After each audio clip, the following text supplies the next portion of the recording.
slept in the RV until the morning.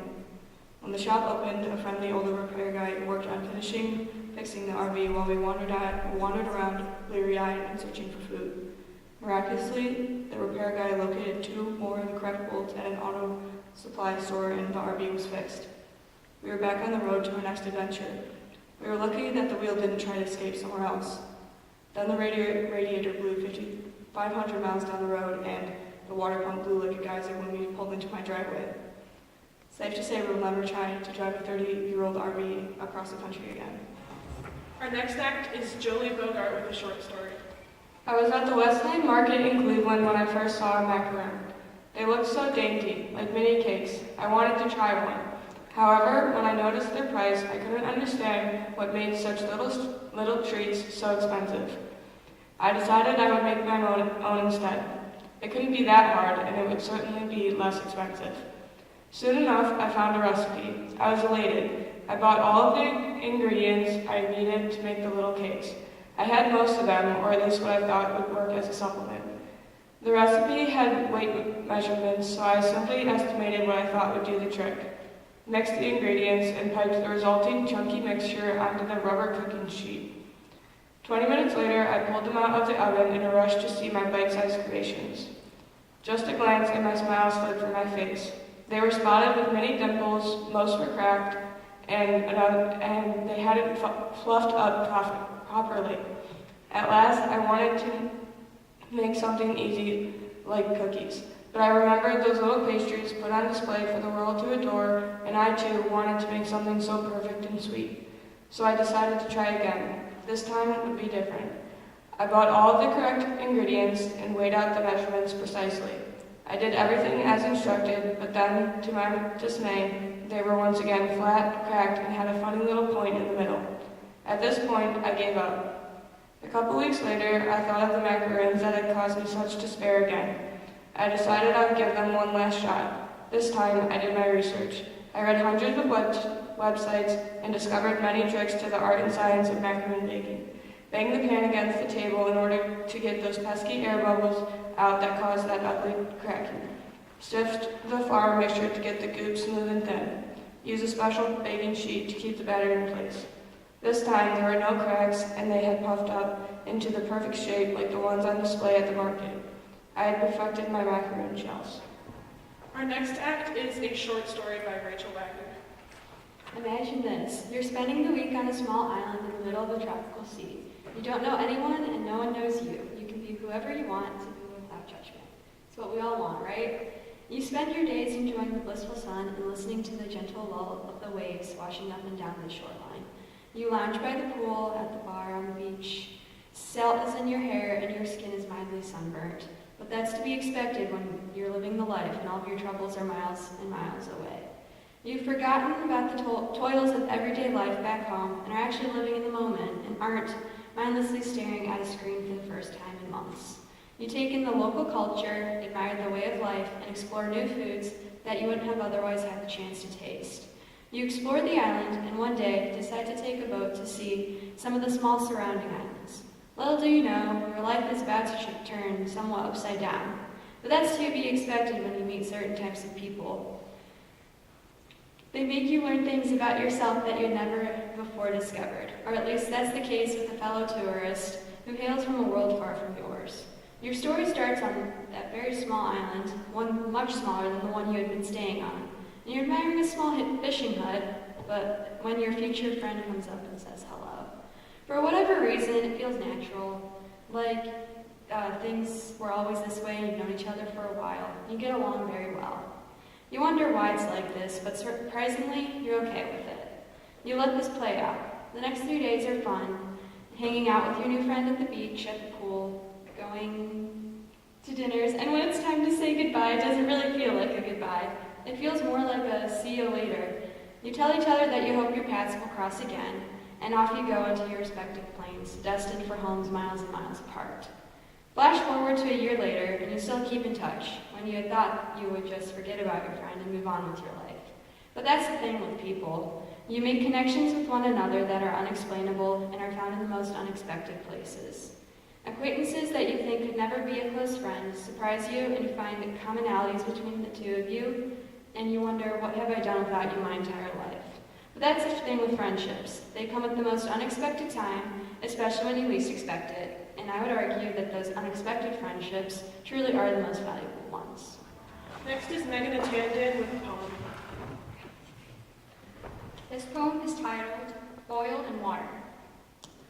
Mama exclaims, "Oh God," gives everyone some reason to cry. I look up and flinch. No, Mama, you're wrong, I'm happy, and I never cry. She oils my feet the size of her palm. Be patient, your time will certainly come. Mom, don't complain. You don't deserve to be the saddest in this world. The bee who fights but will always fall. The dust that flies but is forever a nomad. The oil and water who love in suspension. Sadness surrounds. But if rain can soar from the soil to the sky, invisible, with no one to praise her power, Mama, so can you. I oil her hair, thin and frail. She looks up and relaxes. Yes, baby, you're wrong, but I will still try and smile. Thank you. Next up is Amber Ditchman with a poem. Hi everyone, this poem is called Splat. A pair of light-up tennis shoes walks through the door. I look down at my apron and need not wonder what for. He strolls to the counter where his mother speaks for him. As I'm scooping the sweets, I can't help but adore him. I hand him his trophy, a towering treat. As it enters his hands, it falls to his feet. He looks first at the mess, then to his mother, all while wondering if he deserves another. His delight is untreatable as it melts away. Little does he know that it's the 10th one today. I mop up the giant heap off of the stone to find his mother handing him her cone. Next up is Britton McDonald with a short story. When I was 8 years old, I was enlightened to the concept of ethnicities and races. Since then, I have struggled to fit into the stereotypical ethnic groups. Teachers, friends, coaches, neighbors, and peers had always assumed they knew my ethnicity, yet no one was bold enough to actually ask. As a young naive child, you look past the skin color and features, but as a developing adolescent, those colors and features become critical to establishing a healthy self-identity and understanding our cultural status in society. I always knew that my features were not similar to my peers. I was different. This brought frustration and confusion into my life. For I didn't know where I belonged. As children, we are told that we have our people, and our mission is to find them and grow with them. However, I was never able to fit into these cookie-cutter standards and ideals. The truth is, I am a melting pot of cultural diversity. On my parental side, I'm the granddaughter to a Korean woman that does not speak English. According to my Korean heritage, I was not honorable enough in the eye of their culture as they believed I had been led astray from my outside lifestyle. I'm a military brat with a strong sense of American pride. As my father is a 20-plus year Air Force veteran, I have been across the United States, the United Kingdom, and Germany. My parents felt it was vital for me to experience other cultures in their natural settings and to embrace cultural awareness. They did not believe in hiding behind the wall of military bases and believed it would teach me how to appreciate other ethnicities and races. My maternal heritage is richly ingrained in the paternal family culture. My mother is half African American and half Native American. As for my Native American heritage, I can never truly say I was one with the people, as I had never proven myself to them, though I'm not sure how I would have done so. I also was never wide enough for the white children, as they only saw my mixed African features. Likewise, my skin was never dark enough to say my Black life mattered. Furthermore, how could I possibly relate to Black lives when I didn't experience such discrimination? The answer is simple: I couldn't. From England to Germany to Alaska to Washington and finally Ohio, I was constantly seeking to adapt to the local standards of cultural groups. During this time, I realized that trying to be someone I wasn't just wasn't going to work for me. I went home and came to the realization that if I continued to try to fit in, I would never be truly happy. The only way to be the best version of me was to be my own person. I didn't need the approval of others to embrace who I was. The sections of society has carved out for each group needed to be diminished. And the only way to do that was to start with myself. by embracing my differences. The valuable lesson taught me that we don't always fit in. This doesn't mean we don't belong. It just means we must go on with a stronger, more adaptive mindset. I am a strong woman raised by and surrounded by strong women and men with many cultural diversities. That makes me uniquely me, and I no longer feel the need to try to fit in neatly into a checkered race box on the standard legal forms. Thank you. Next up is Adam Yusuf with a short story. Okay, so originally I had a poem that was not written by me, but like, since it's just us, change of plans, I'm gonna tell the story of how Megan and I met. So it was in the 8th grade, and I was like really awkward and gross, and I had a bowl cut, and you know, like not the most attractive person in the world, but like, we were just chilling, and Spanish 1, Senora Bozic, 8th grade. I walk into her class, and on the first day, she like assigned seats, and so Senora Bozic placed Megan and I right next to each other. And at first I thought Megan was like really cool because she was new the previous year. I kind of wanted to be her friend, but like never talked to her, never crossed her path. But then this year, I was kind of afraid to talk to her. I broke the ice anyway, and I think I poked her with a pencil and I said, "I'm sorry." And she told me later on that she thought that was really kind of weird. But that's besides the fact.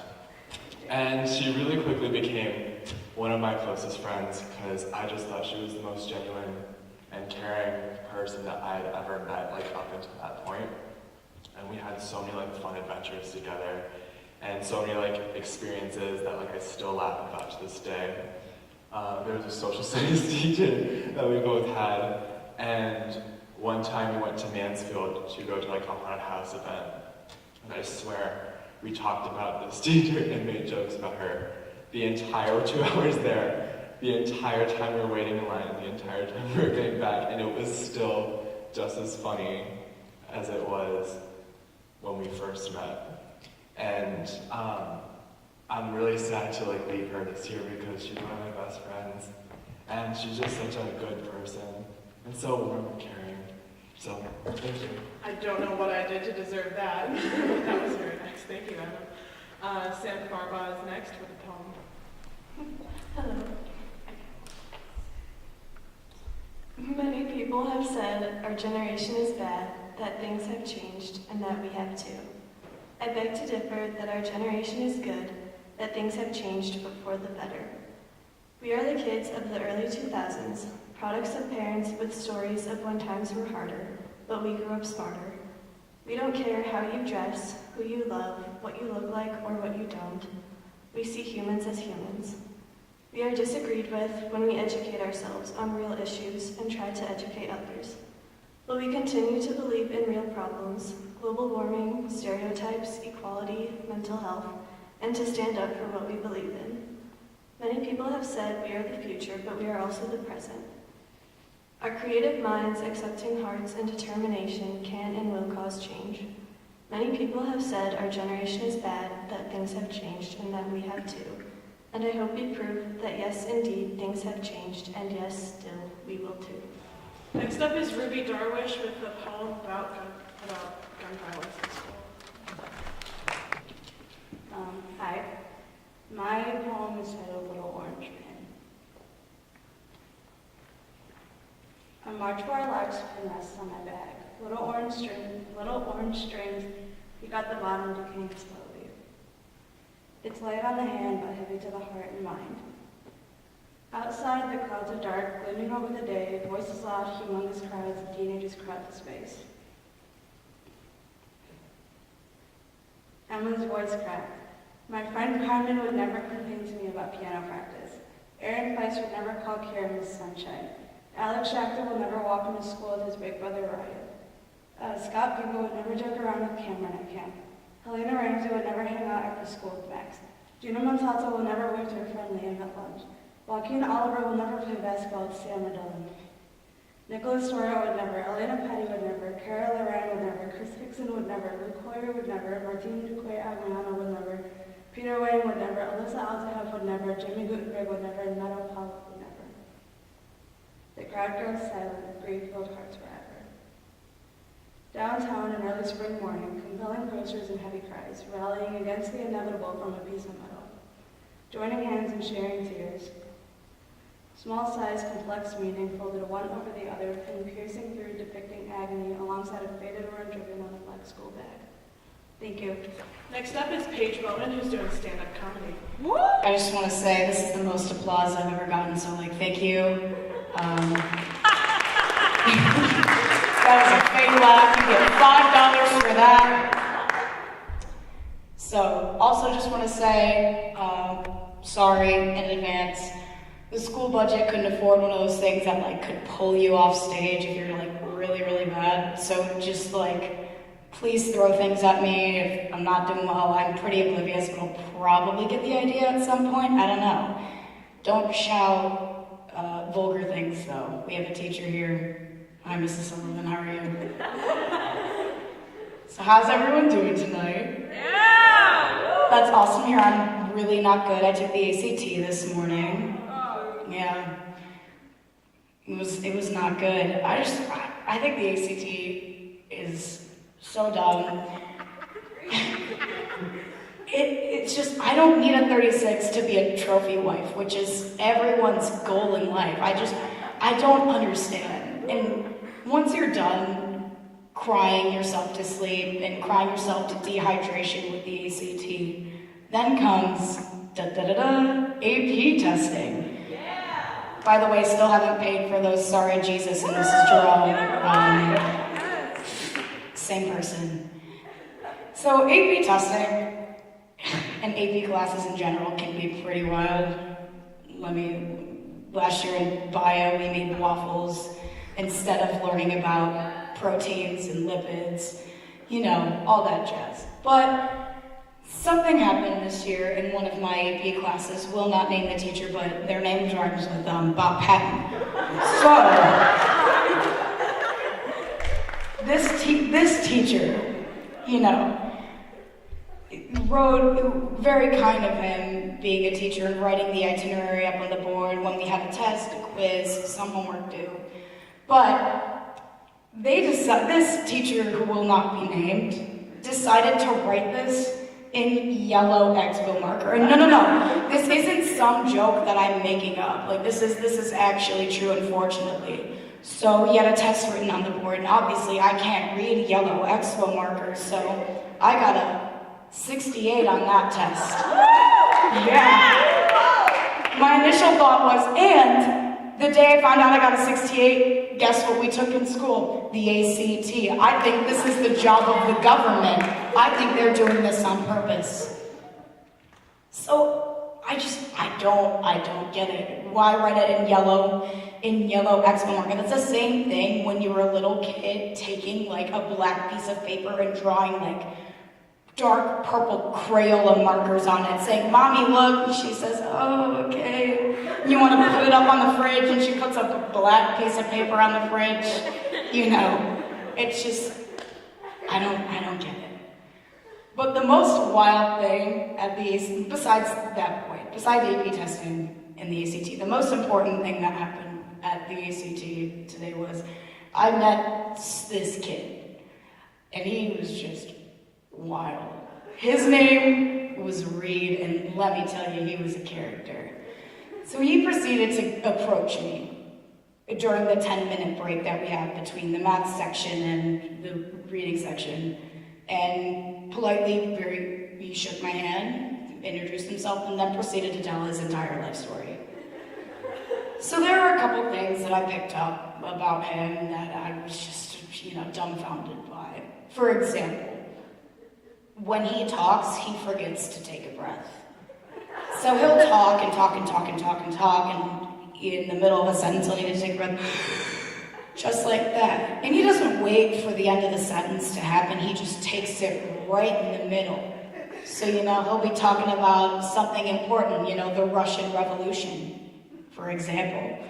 He'll be talking, about the Russian Revolution, and suddenly, take a deep breath. And then suddenly he'll forget everything. He'll forget everything you just said, and then start talking about from the beginning of the Russian Revolution, which he already had brought up. Reed is wild, guys, let me tell you. Another thing I noticed about him is that he is just the epitome of a quirky, silly person. And you know the quirky, silly I'm talking about, you know, on Twitter. The people that only eat hot Cheetos and Chick-fil-A. You know, the people that act like they're really cool and hipster, but they wear the same pair of Lululemon leggings, the same hoodie, and the same messy bun to school every single day. The people that try to call you out, but then use the wrong form of your. You know the people I'm talking about. And that was Reed. And I was like, dude, this guy's so weird. So finally, the 10 minutes ended. And another thing about this is that when the 10 minutes ended, he proceeded to, walk away after talking to me, but he didn't use any closing remarks. Not a, goodbye, ciao, catch you on the flip side. He finished his story and walked away. Like, did not address, he doesn't even know my name. Like, he introduced himself, told his life story, and walked away. Didn't have a care in the world who he was talking to. I could have been a serial murderer. And Rachel, he didn't even know. Oh no is right.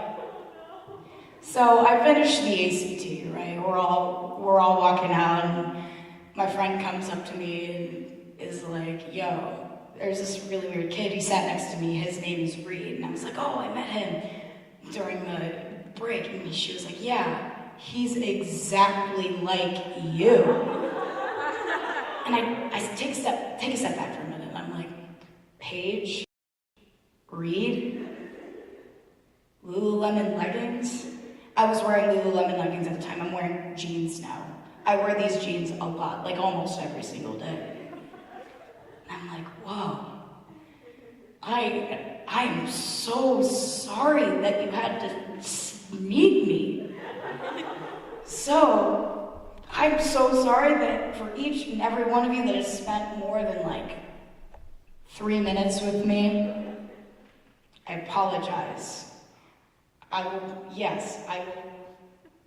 do that repeatedly. I'm just so sorry.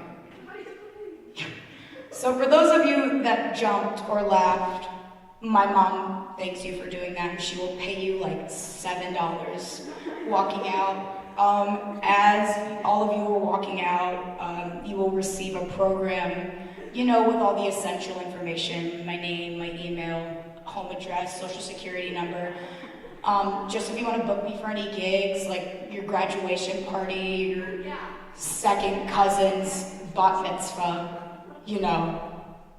I would like to dedicate this performance to the book I bought on Amazon called Stand-Up Comedy for Dummies Who Don't Have Original Jokes, and John Mulaney videos on Instagram and YouTube. None of this content is really original. I'm so sorry. I will also not be giving a works cited page to Bob Patton for using his full name and his own story. So thank you to the full crowd for coming out tonight. You guys have been great. Thank you, San Francisco. And I would drop this mic, but that would be bad for the budget. Have a good one. Next we have Mia Jeter with a poem.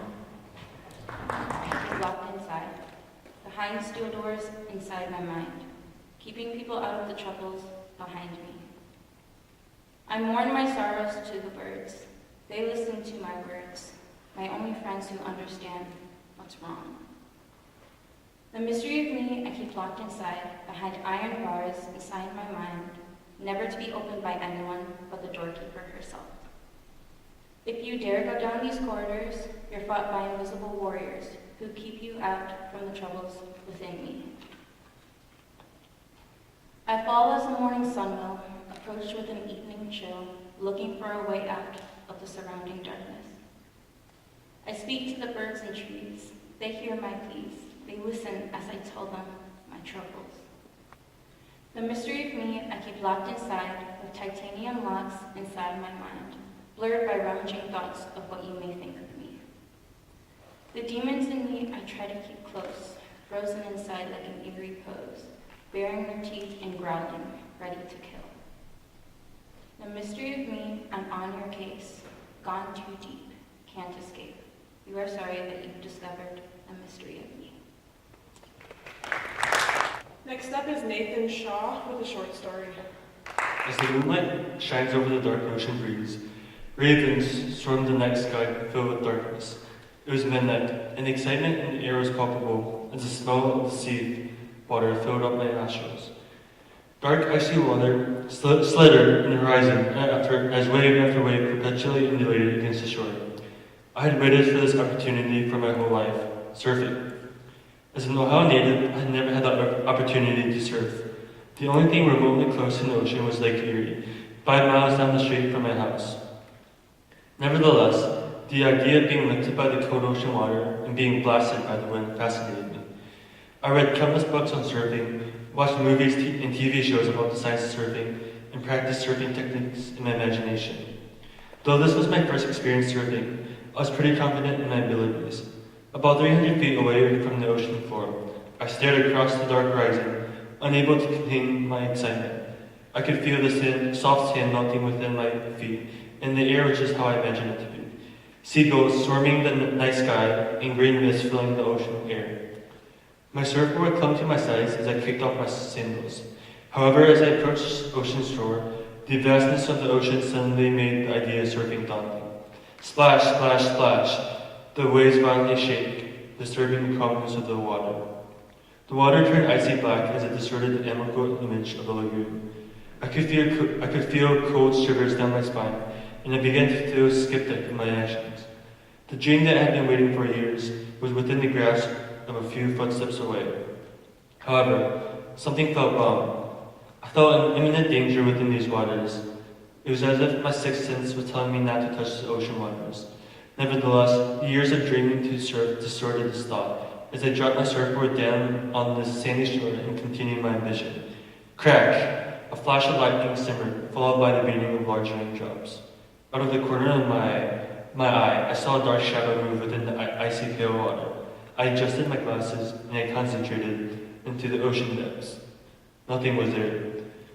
The waves began to crash even more violently against the sandy shore, and my heartbeat thudded against my ears.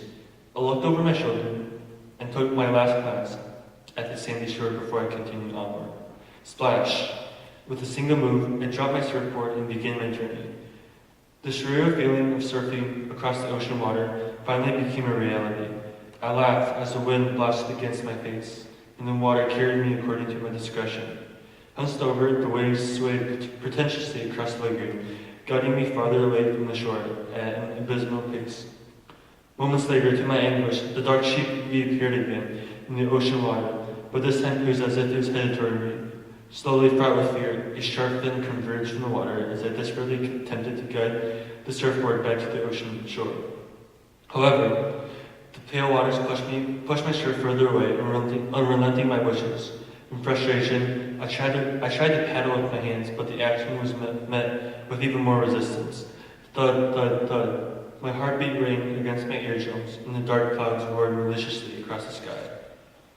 Half blinded by the water, a stench of waves almost knocked me off my shore, and I struggled to regain my balance. The dark sheep under the pale icy water was perpetually inching its way toward me. Under the light, I saw the ruined eye, the scared fin, and the blood-stiff gill of a pernicious creature. Its black eyes glistened against the moonlight as its teeth sunk deep into its mouth. A gasp escaped from the corner of my mouth as my body began to freeze. Every second that ticked by felt like an eternity as the water seemed to push me closer to the creature. Please don't eat me, please don't eat me, I thought. Maybe I'll be close. The grotesque teeth of the creature finally unfolded its jaws out of the water as it prepared to ingest its prey. Sometimes a moment comes along when the world slows down. It was as if time itself slowed its linear progression and froze within the tunnels of reality. It was a surreal moment, and I felt the fabric of space and time cease to exist. That day surfing, I remember the cold ocean air vibrating against my body. The dream that I had been chasing for years became my worst nightmare. It was a desire and pursuance of something beyond my ability that preyed on me. Oh, that foul dust which disillusioned my discretion between reality and dream. The storm shuddered away as elations of desire and want ceased to exist, and I felt the sunshine weathering away my soul. Next up is Chloe Chen with 2 poems. Epiphany or insanity? Drink a glass of dark wine and forget us with ease. Drink not the gifts of sacrifice nor gain, but our madness please. Drink to those of deep divine and stumble down the empty path of stairs. Drink away the sadness and the pain, but leave us your tears. These voices haunt me each night, filling my head with their empty eyes. Perhaps only the gods can compare the beauty of our demise. Listless pondering, again I hear the rain sound. Droplets of water are dripping down my brow, crawling into the muddy puddles where they drowned. The clouds must be mourning in their silks of gray. I look around. Spring is coming with temper and haste, so I must go away, quickly, quickly, with the winter who's leaving with reluctance and grace. I look around. Dead branches are thawing away their annual death, crawling into the bloody puddles where I drowned. Droplets of wine are dripping down my cheek. Again, I hear the rain sound. Thank you. Next is me. My name is Megan Stewart. I'm reading 3 poems today. The first one is called University Fever, and it's the feeling that we all get during AP tests and other tests. University Fever. Students pace the testing room like impatient patients in the waiting room. It's spring. Desks fill the ward in orderly arrangement. Ivies hooked, one from hand to test, one from score to college acceptance. Their first wave of tests begins. The weak fall under, dreading their scores. The prescription, 3 days bed rest, sad coma. Sleep evaded, sight narrowed, school centered. Stewing, boiling over what cannot be changed. Dehydrated eyes, lamenting. Oh no, I messed that one up. Not yet immune to the unknown, these are the ones that may not make it. But if mind can fight that fear, as body fights disease, these students might just recover from university fever. My next poem is a complete overreaction to when my best friend did not come to school for one day. It's called My Best Friend Didn't Come to School Today. You're not here, so I'm lost. I'm a compass, magnets gone whack. In the halls, I used to clutch onto your backpack. I was a sailor, you a steering wheel. You steal my calibration when you're not here, so now I can't navigate through these cold faces. A heat sensor, and all I see is blue. My red sky at night, where is your warmth? I'm lost, drowning in a sea, all I see, unfamiliarity. I'm clingy, and I plead, come back to me. She's in the audience right now, hi Talia.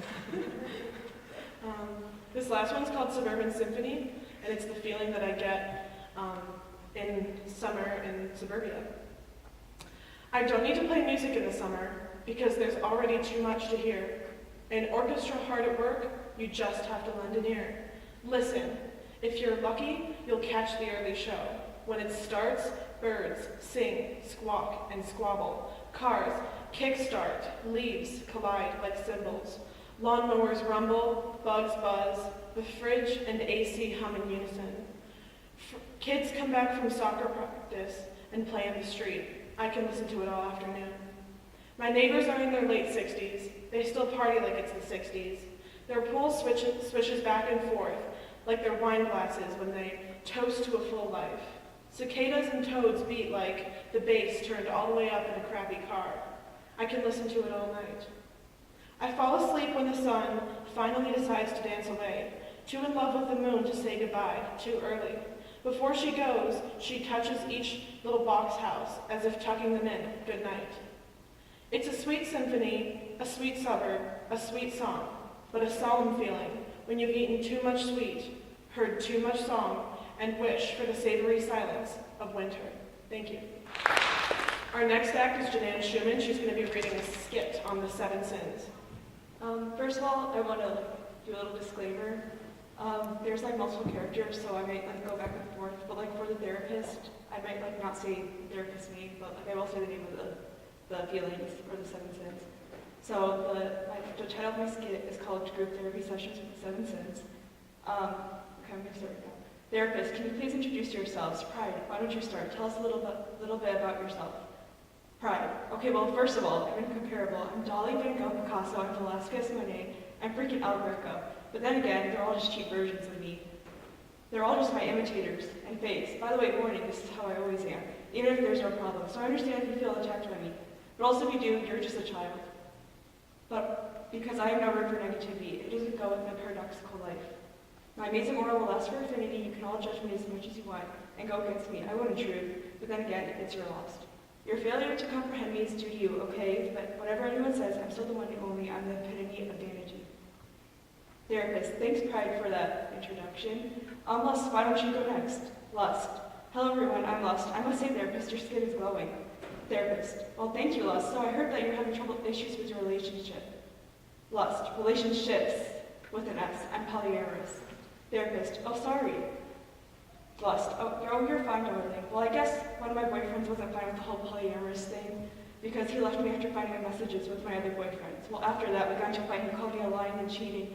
Sloth, why don't you go next? Sloth, silence. Therapist, Sloth, it's your turn. Sloth's assistant. Oh yeah, so everyone, this is Sloth, I'm his assistant. Therapist, okay, but why isn't Sloth answering? Sloth's assistant, oh I get paid to speak for him. Whenever he doesn't feel like talking, which is 99.99% of the time. So I have to speak for him. It's actually a pretty nice job. I get paid decently and never get yelled at because he's that lazy with his therapist. Okay, thanks. How about you, Gluttony?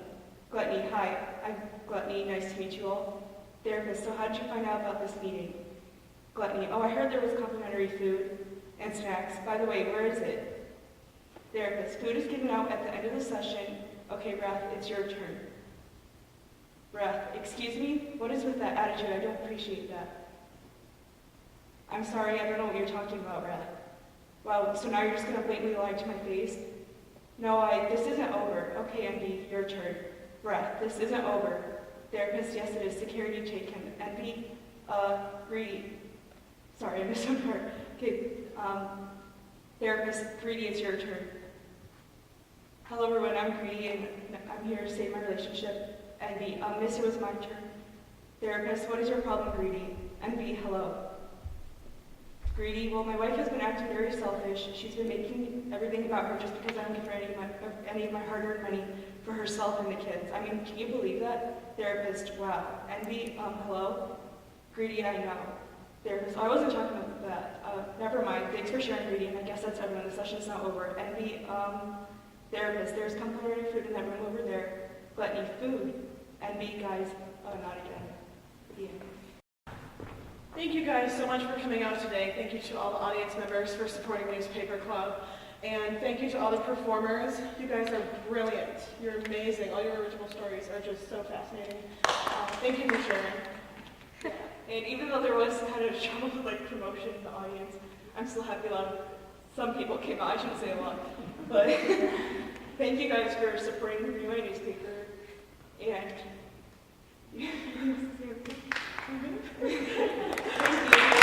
poetry. You guys will get a treat. Thank you for volunteering all your time. And also thank you guys for coming out too.